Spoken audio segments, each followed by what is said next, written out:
Hey guys, David and Holly here with Glory Hills Homestead. So today we thought about taking the focus off the farm and turning it into how we kind of got here from beginning to now. So this will be a little bit of a different video. We've never done just like a sit and talking video, but we realized we've never done like an introduction into who we are, and so we'd like to give a little backstory. We've had some questions, just like how did we get here, and so that's what this video is for. And forgive us, we're in a barn. We're in our hay barn. Yeah, in our hay barn. There's a lot of flies and mosquitoes flying around, Yeah. so you might see us waving our hands or something crazy. Just understand the bugs. But, so, let's see. Where do we start? Our first question that we got was, how did you guys meet? So you want to start there? So we actually met on Facebook. When we were teenagers. When we were teenagers, I know. Don't ever do that, because you can meet up with random people. But I met her whenever I was 16. She was turning 16. Yeah. Right? I think so. Or was it Either turning? that or I was No, 17. I was 16, turning 17. Yeah, and I was 17 already. Yeah. So, We're like 6 months apart. yeah, my sophomore year, her sophomore year too. So we've been together for like over 11 years now. Yeah, it's a long time. It's a very long time. But we met at a park, and whenever I met her, I was like, you know what? I really think this is probably the one. Now, being 17 years of age, I know it sounds kind of crazy, but we've been together ever since. And I pretty quickly knew that that's what God had in plan for us. So. But we, well, the first date we went on was actually her birthday party, and I self-invited myself to her birthday party. Sure did. I did. Then you And acted like you were too muscly to go eat the cake because you were on a wrestling team. I was on a wrestling team. Yep. Fun times. Fun times. Well, fast forward a little bit. Yeah. We did the whole Herbalife thing. We had a nutrition club. So the two of us owned a brick and mortar nutrition club in Oklahoma City. We're in Oklahoma, and so that was kind of in the metro. We ran that from 2015 to 2017. Yep. And it was honestly like we were not making any money. We were completely getting ourselves into debt. So then we got married. I quickly got pregnant with Isaac, our firstborn, and then we kind of were like, okay, time to grow up and go be parents now. So that kind of led into your next job. So then I started working for the hospital systems, learning how to work with juvenile, adult, and geriatric psych individuals. I really developed a passion for it because I was really good at working with them. And right now, and I don't know if it is like this all over the world, but right now in the state of Oklahoma, our mental health funding and just resources are almost non-existent. Yes, there's people who are trying, but it still is non-existent. But went from that working to OU medicine, which that was the geriatric psych, and that's where I started my career in law enforcement. And at this point, we moved to Edmond together and bought our first home that we owned. So at that home, we had, what, about 6 to 9 chickens? Yeah, 9 was the most we ever had there. And then we had 3 or 4 little gardens in the backyard. And Yeah. it wasn't a big property. It was like just a little corner lot in a neighborhood. Yeah. But we had solar a lot. panels. Uh-huh. Like the whole urban homesteading thing, we kind of started that as soon as we possibly could. We've always wanted to do To become more self-sufficient. Yeah, for sure. And I knew we wanted to have more property. Yeah. So we could actually do livestock and stuff like that. And again, this is all being at, what, 24 years of age at that time? Yeah, about Roughly that. around there. And so I then, think when we moved, I was 26. while working for the hospital system, I was also a reserve up in Hennessy Police Department, which is northern Oklahoma. Met some very good people there, very good friends. Well, one of the friends that I worked with at the time, he mentioned a police department out west that was hiring. And I really didn't give it much thought. The reason being is because working at the hospital system, I was making $50,000 a year. Edmond, Oklahoma is a pretty well-off city. It's like one of the nicer cities in Oklahoma. And so the income there is better because the cost of living there is more. Yeah, which that was really good. You know, $55,000 a year, working 3 days a week, and then you reserve. And we're a one-income household, so Yeah. I'm a stay-at-home mom / homeschool mom to our 2 boys. And so that's kind of always been our plan from as early on as we ever talked about it, like even his teenage years, that he would go be a police officer and I would be a stay-at-home mom. And so that's always been the plan, to homeschool and do things like that. So we started talking about it because I felt like I wasn't doing what God was telling us to do. And working at the hospital system is very comfortable. Again, you have a lot of time off. You work 3 nights a week, and that's it, you know. But I didn't feel like I was fulfilling what God has put in my life to do. So we drove around all Oklahoma, the east side, the west side, all over. On David's days off, yeah, we would just load up the kids in the car, and we kind of knew where we were going, but we would just take off and go look for whatever God had for us. And we ended up coming out to the area that we are now. And we really fell in love with it, and we felt like this is what God has in store for us. There were just so many confirmations back to back that, like, once we found it, we just like kind of knew, like, all right, this is what God had in store for us the whole time. So rewind to my friend at Hennessy. He mentioned this police department that was out here, and after talking about it and praying about it, I went and applied. And whenever I turned in my application, there was an incident that happened there at the police department, and I ended up taking the handcuffs off of the officer because he was occupied dealing with apprehending this suspect, and I ended up handcuffing the suspect, and we walked him inside. Just as you were there turning in your application. Just as I was in there turning in my application. Right place, right time. And he ended up, I wrote a statement over it, but he ended up calling me back a couple hours after that and said, hey, I really want to hire you, but I don't know if I'll be able to because some stuff that was going on in the police department. But he said, hey, my friend is over at the county that this police department's in, and he really wants you to apply. I said, okay. So I went ahead and applied, and I got a call that night, and the sheriff said, hey, I'd really like for you to come into the interview process. It'll be tomorrow. Well, because he heard about what happened. I worked that next day. Yeah. And so I told him, hey, I have to dress in my uniform because I work. Is that okay? And he said, yeah, I'm going to send you over the packet. So he sent me over the packet. The packet was this freaking thick, right? It was thick. Yeah, it was. Well, I spent all night filling out that packet, and I had it completed, and I turned it in. And I went into the interview, and what the sheriff said was, I blew it out of the water. You know, he really wanted to hire me on as a deputy. And so he said the only reservation was he didn't want to hire me on and then me join a bigger department like Edmond Police Department or Oklahoma City Police Department. Because they have to put up the finances first to get him the certification to be on with them. And so the reservation is for one that we live 2 hours away. Yeah. And then for two, just making sure that he wasn't going to take the training and run off to a bigger police department. Mm-hmm.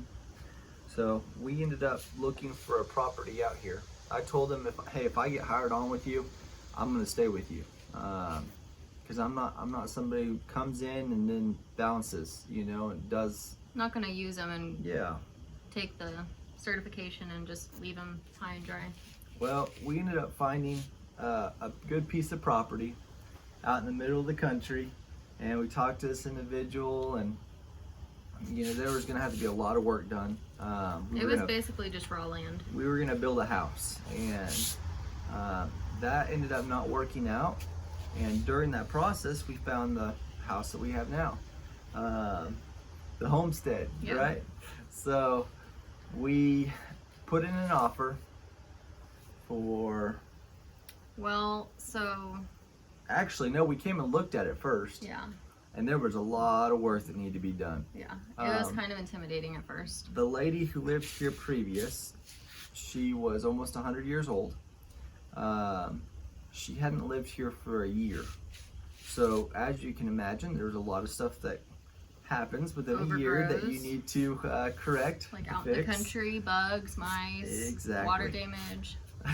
Well, so we looked at it, and then we came back and looked at it again, right? Yeah, we at the first time we looked at it, we liked it, but we were kind of like, I don't know if we want to take on such a project. Very daunting. But then, you know, a few days went by, a week went by, and I remember we were actually at the county fair with some family, and I just was like, talking to David, I'm like, I can't stop thinking about that house. And he's like, I can't stop thinking about it either. And so we're like, okay, well, let's go back and look at it again.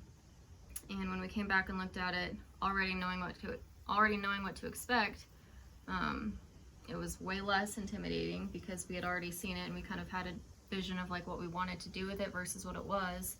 And so, yeah, once we came back the second time, it was kind of like crystal clear, like, okay, yeah, this is the house that God has for us. Also, it sat on the market for a year, and there were like 3 other offers already that had fallen through. And this was in 2021, right? Yeah. 2021 or 2020? It was 2021. Okay. And I don't know if y'all remember the housing market in 2021, but there were no houses that sat vacant when the real estate was how it was. And so that alone, that it was sitting there waiting for us that whole time, was like a really weird deal because every house was getting swept up off the market. And so it was crazy that we found exactly and cash offers too. Yeah. You know. There were lots of people coming in from like California and stuff, no offense, coming to Oklahoma and like buying all the houses with a cash offer before even seeing them in person. Yeah. So it was really weird that this was already vacant and just waiting for us, basically. It was. So we ended up, Holly had a polling, but she felt like God told her to put in an offer for $115,000, which was well below the amount that they were asking. Okay, sorry, our kids needed us for a minute. So, Yeah. before we even knew if we were going to get this place, we kind of just decided to start the process of getting ready to list our current home. And so I was up packing our house one night, and it was like 2 a.m. and God just really vividly spoke to me to put the offer on the house for us to put the offer on the house to be $115,000, which was significantly less than asking price. And again, in that time in that market, it was super rare at all. Like, it was unheard of for anyone to get anything accepted under asking. And so we put it in at 115, and they kind of went back and forth on it for a little bit, but then they accepted it. And so that was our confirmation, because God said if they accept it at 115, then it's my will for you to have that house. And so that was a big confirmation that we knew we were going to need to like go back to and reference several times in the future weeks ahead. So one of the weird things is our house, to be able to buy this homestead that we have now, we would have to sell our house in Edmond, and it had to be back-to-back closings, or we had to sell our house first and then we could buy this house. We just couldn't have 2 leases or 2 mortgages, 2 loans open at one time. So we set the closing date to be for December 7th. And we did find a cash buyer for our current house in Edmond. Yeah, I was working right up until the day before. Which was a 2-hour drive. So he was doing a 2-hour drive to the new county job. I was hired on at that time. But, so as you can tell, it was kind of exhausting. Well, that also being said, a couple days before. It was less than 48 hours before. Less than 48 hours before, we were told, hey, the seller, they're not going to make the necessary repairs for you to qualify for the loan for the house. So because the appraiser kind of did a sturdy. Yeah, so it's going to fall through, and you guys won't be getting it. And we couldn't back out of our closing. Yeah. Because they were already set to go. Yeah. And so we were freaking out, right? And then we just sat there and loaded everything up, and it was freezing and windy that night. I mean, we looked for like a rental house. I mean, it was getting less than 48 hours. So one full daytime of being able to contact people and look for like a secondary place to go. We had to be out of the house soon. Everything fell through. We thought we found a rent house for a minute. That fell through. So it was a very cold night the night before we moved. But I remember looking at the bed and watching our 2 little boys sleep and going, the little pack and play. I don't know where we're going to be tomorrow. Yeah. You know, I don't know what's going to happen. I know that God's going to provide for us, but I can't see it right now. That was like, out of all of our 11 years of being together, that was a really low.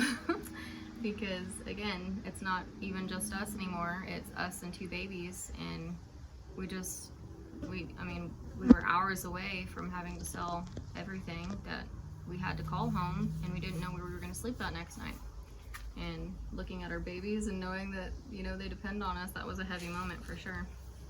Plus being sleep deprived. Didn't Oh help, yeah, but sleep deprived. If you guys see smoke, we have this like mosquito. What are these called? I don't know. I don't know what they're called. The thermocell. Thermocell. Yep. So if you see a little smoke, it's this thing. Yeah, we're not burning up here in the shop shed. But so we ended up selling our house on December 7th, early in the morning. 8 a.m. And I remember Barely sitting made it there on time. Yeah. We literally didn't sleep for 48 hours. yeah, solid. And like that's not even a nap because we were so busy packing. And the night before we moved, it was just us loading the U-Haul. It was freezing. We honestly were just out of time and out of manpower. Yeah. And so we worked every last minute up until we had to load up in the car and go to closing. So we had a giant U-Haul that I drove around. We closed on our house. Thankfully, the previous owner, or the new owner of that house, let us keep stuff in the little shop or shed out back. Because the stuff in our little shed, we didn't even get to pack in time. So we had to go back for a second trip to unload that after closing. Yeah. And then she let us keep our chickens there for one day after until we could find a sitter for them. And then they went and stayed at your sister's house in a little cage in their front yard. Yeah. Well, so that night we ended up staying in a hotel. That night turned into a couple weeks in different hotels. Bouncing from hotel to hotel. And you'd think that, oh, staying in a hotel, it's so fun. No. But it's really not, you know? It's not when you have no idea where you're going to live, no idea what God's plans are for you. Yeah, there was a lot of question marks at that time. Well, so it got to right before Christmas time. Well, we lived in the trailer for a little bit. Every like 4 nights we would go stay at a hotel. So you could do laundry. Laundry and take a shower that is warm. But so we stayed in the trailer, but then like every 3 or 4 nights we would go stay in a hotel if we could to take a shower, do laundry. Clean up, pretty much.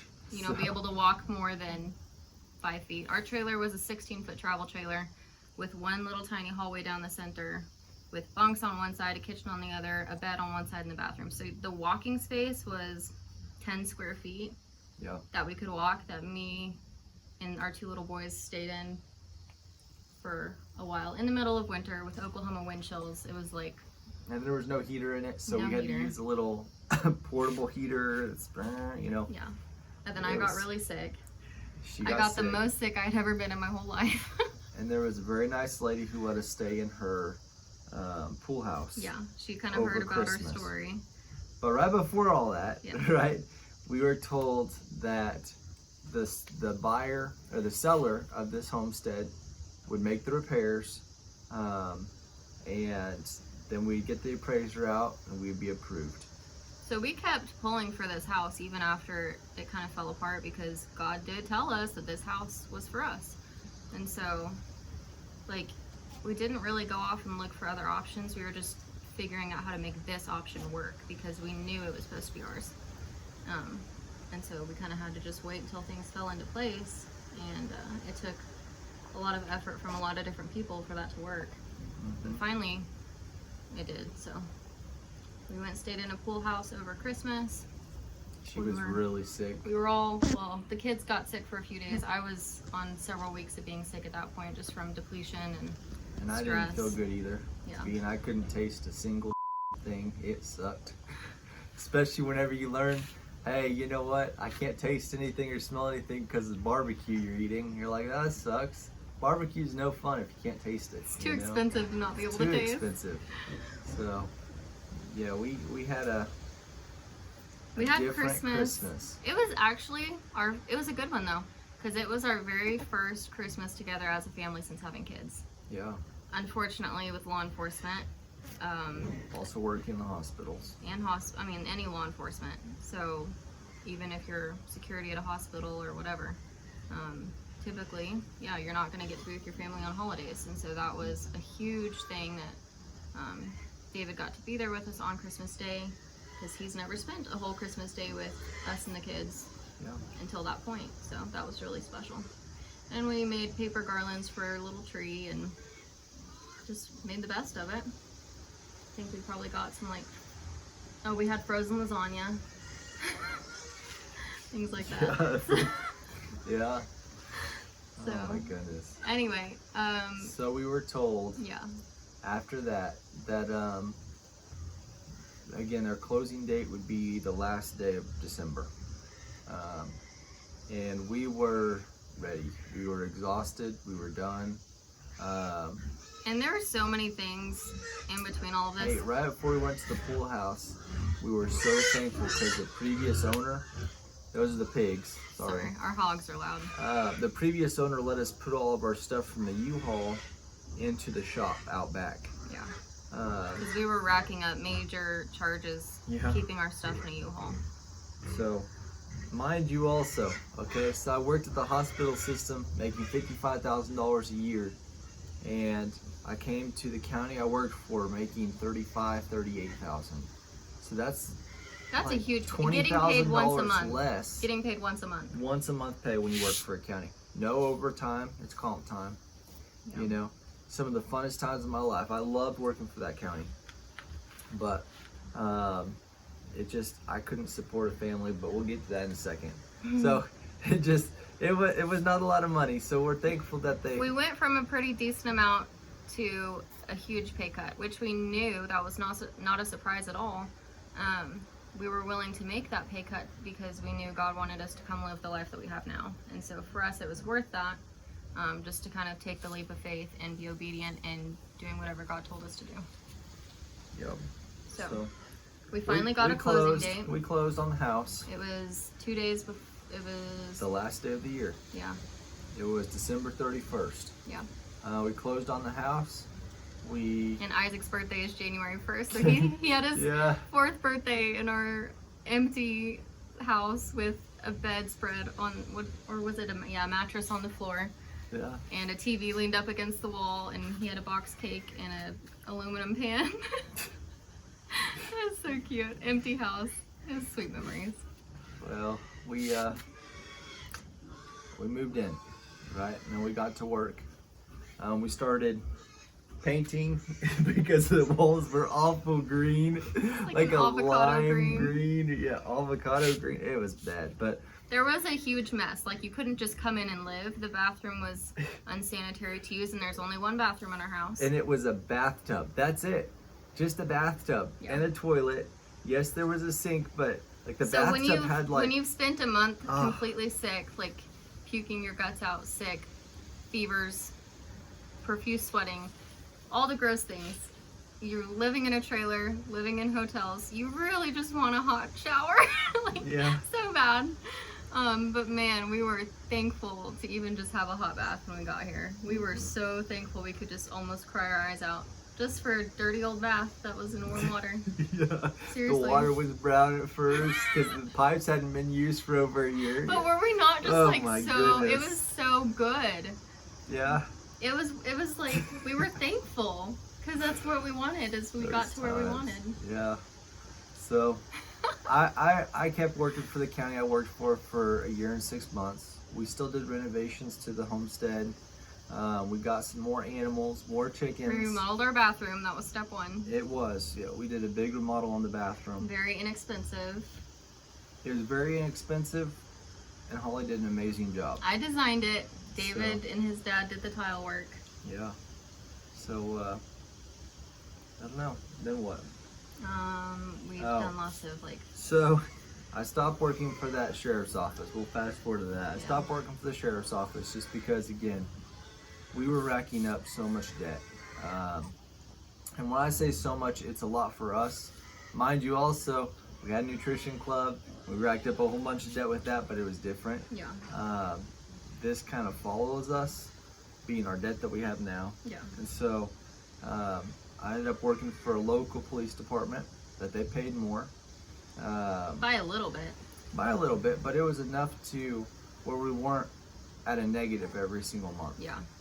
Plus, I get paid every 2 weeks. Which helps a lot. Not every month. It helps a whole bunch. Yeah. You know, so we ended up, let me think. We ended up getting a cow. We got honey. We got her from a guy. Holly reached out to him and he said, yeah, we'll Carrie sell Gibbons.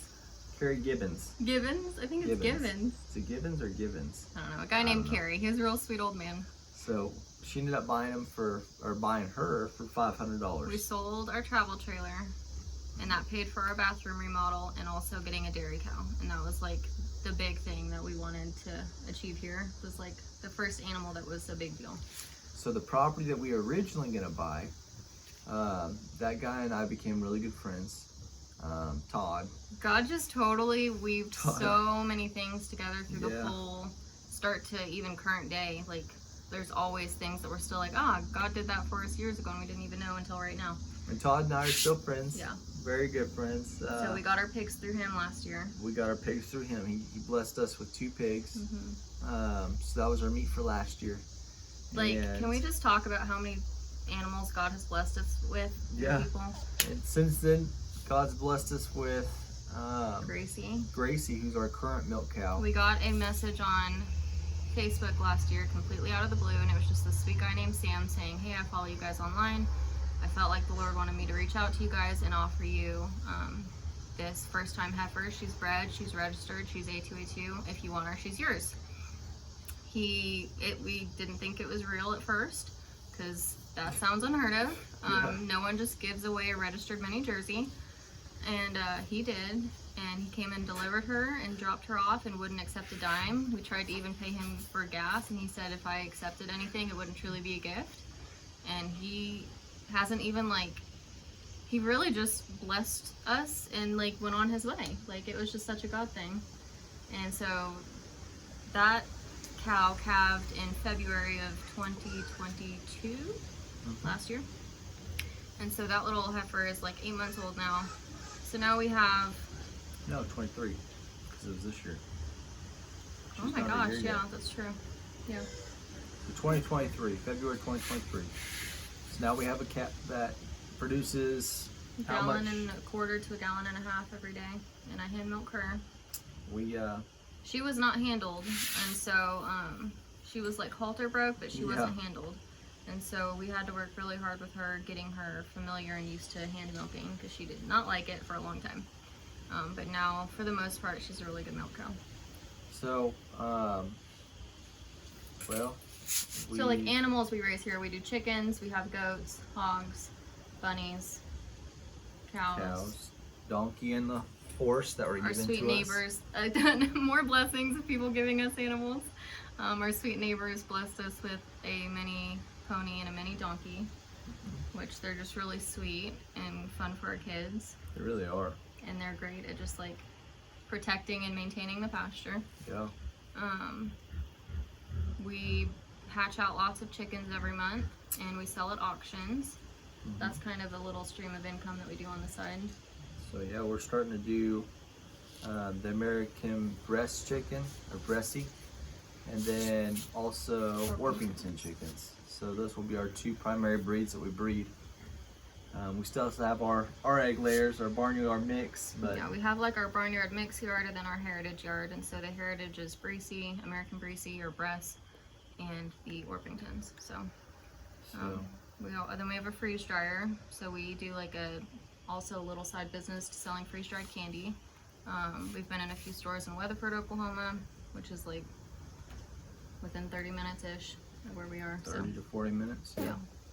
And so we kind of do little supplemental things like that when we can to help pay for this. So we sell milk sometimes, we'll sell eggs, we sell chicks at auctions, candy at stores. What else? Sometimes we sell meat. Yeah, or barter with meat. Last year we bartered with meat a lot. We did. Quite often. We do some workshops, like the chicken butchering workshop we did. That was our first in-person one this year. That was our first in-person, yeah. That was really cool.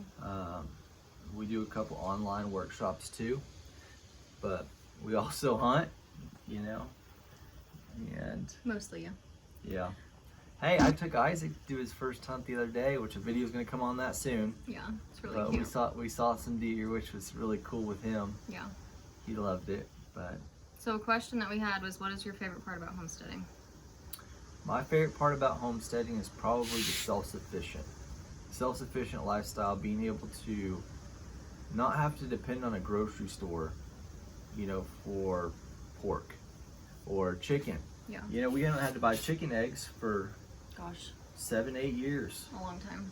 you know, right? At least 5. That's a safe answer.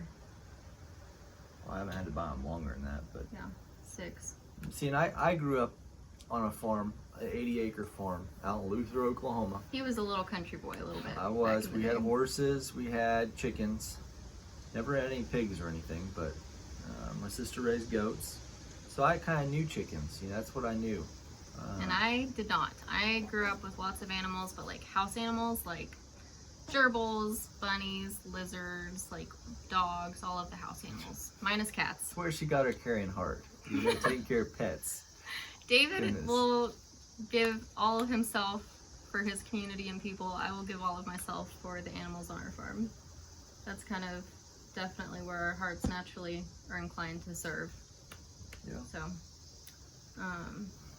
yeah, my favorite part of homesteading is honestly that, like, I mean, what you said, but then also, like, you really have to be so dependent on God through every single thing. You can't just, like, nothing is in your control. You never know if you're going to walk out in the morning and find a dead animal attacked by a coyote. You never know if your cow's going to be sick. Like, there's just so much that could go wrong, and it's only the grace of God that gets you anywhere. Yeah, you really have to depend on him, which I think is super cool. I really enjoy that. What's another question? So what's your favorite animal? Like on our farm, probably. I probably stick with the chickens. Well, What? Then again, The cheapest So- animals? I do like chickens because again, it's what I know. But And if they die, it's not that big of a deal. it's kind of a hard question because now which one do I like the most? As in like personality is probably our newest pig.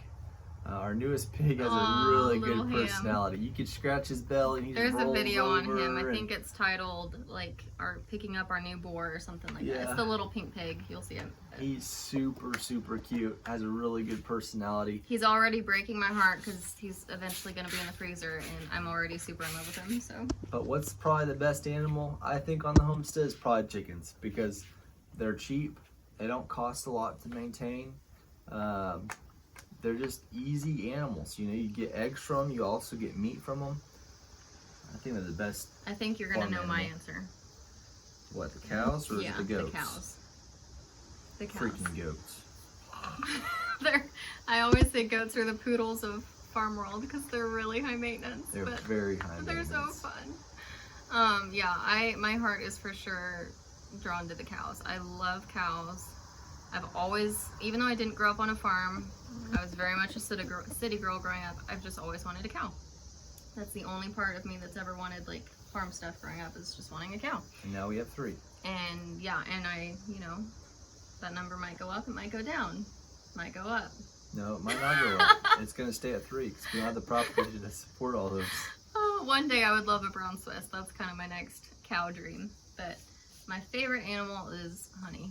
She's my little painted Jersey that we bought off of the auction guy, and she was 10 months old when we got her. And so now she is hopefully bred, gonna be due in February.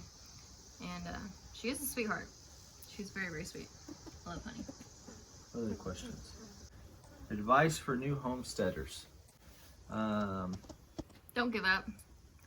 It's gonna get really hard. So homesteading as a whole, being able to provide for yourself and your family from your farm or from your homestead, it's the most rewarding thing, but it's something that you're going to sacrifice a whole bunch for. Yeah. And I'm not talking about money. Although that is included. It can be included. It doesn't always include it, but you're either going to spend a lot of money or time, right? You can That's either so true. you think about, you don't know where your food is coming from though. Whenever you work corporate America and you buy your food from the grocery store. But here I know everything that's going into all of our animals. I make my own feed. We do raise all of our own meat. Last year we had a beef out in the pasture, 2 hogs, lots of chickens, and so deer. So we're on year 2 of raising our own meat. So, and we're all healthy. My kids are healthy, you know. Such a blessing. It's a blessing. You know, I'm not saying that if you live this lifestyle, you'll have, you know, a whole bunch of money because you won't be spending on groceries. And it is possible to live the homesteading life, like, if you don't make that much money. I know a lot of people on Instagram and stuff. It's real easy to look at all their pages because they're so beautiful and just say like, oh, well, I could never live like that because I don't make that kind of money. Yeah, like where would you even start? But it doesn't have to be all of the fancy, shiny things for it to still be rewarding and attainable, like totally attainable. You saw the truck that I use to get these big old hay bales in here. The very first truck you've ever had. And it's the first truck I've ever owned. You know, I bought it, when I was 18? I just remember my mom taking us for you to go test drive it at the Walgreens parking lot. And it had 100,000 miles on it. So I bought it, and it's still running. It's still going. He still takes it to work every day. Still take it to work every day. You know, I get made fun of for it, but I still take it to work every day. It's good gas mileage, you know. You probably learn whenever you homestead and live this lifestyle, you learn to be more thrifty and utilize things that you would probably not usually utilize if you're in the city or corporate America. You have to be creative, like on the daily. Like a vinegar bottle, right? Yeah. Holly's repurposed our vinegar bottles for hay feeders for our rabbits.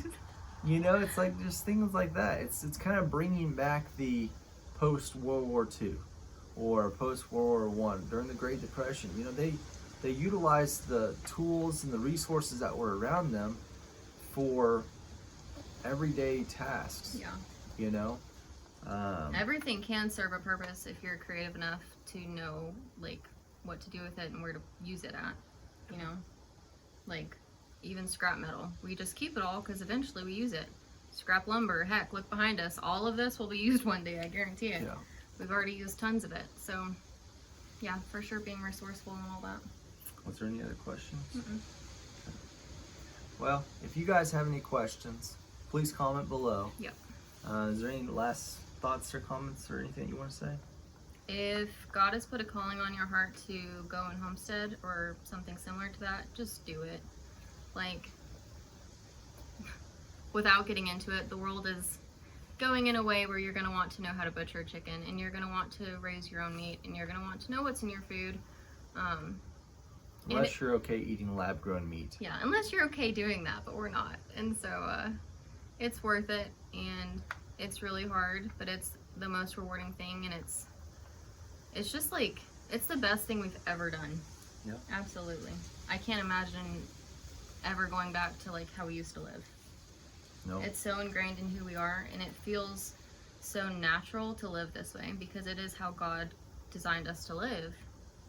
God designed us to be gardeners and farmers and stewards of the land and his animals, and so it really is ingrained in who we were designed to be.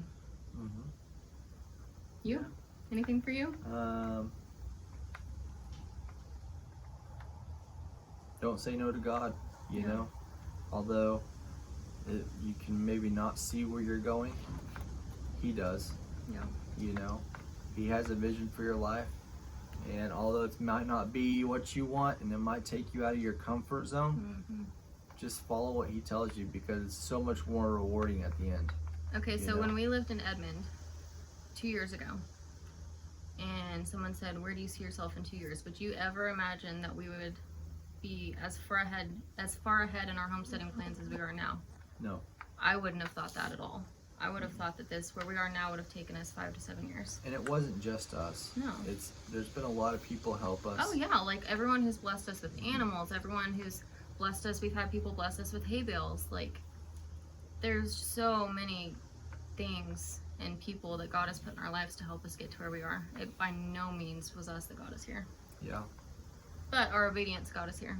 Because when you're obedient, you are under God's provision, and where his provision is, you're going to go wherever he wants you to go. So, is that it? Yeah, follow God. Follow All God. I could say. If you guys need anything, you guys are more welcome to reach out. We're here to help. Don't forget, God loves you, right? And anything else? Thank you all for watching and supporting us. Yeah, thank you guys. And we'll see you guys in the next one, okay? Bye. Love you.